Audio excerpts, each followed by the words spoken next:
Déplorable parce que dans le concert des nations, c'est là où on juge le sérieux des institutions des pays qui y sont conviés. D'abord, on vous convie sur un ordre du jour précis qu'il faut analyser et auquel il faut donner ses contributions. Malheureusement, le Burundi sera absent. Le Burundi n'aura aucune contribution à faire, ce qui va bien sûr être préjudiciable au Burundi et au peuple burundais en général.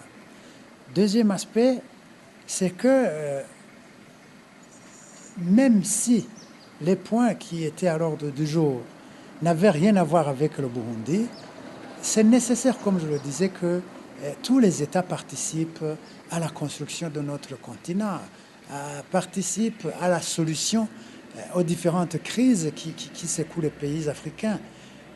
Et malheureusement, le Burundi, encore une fois, a brillé par l'absence.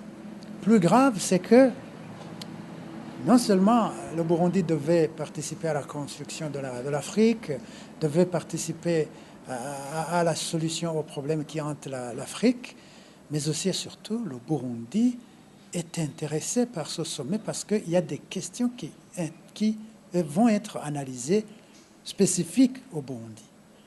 Et les institutions de facto de Bujumbura devaient être sensibles à cela. D'abord, elles devaient remercier les chefs d'État qui avaient accepté que le Burundi soit présent, alors que les institutions sont illégales et illégitimes aux yeux du peuple et aux yeux de la communauté internationale. Ne fût-ce qu'à ce titre, le gouvernement devait être humble et accepter de participer à ce sommet. Mais malheureusement, ce n'est pas le cas. Le degré d'analyse peut-être diffère des uns des autres. Ils ont apprécié autrement, mais de toute façon, ça n'honore pas le Burundi, ça n'honore pas le peuple burundais.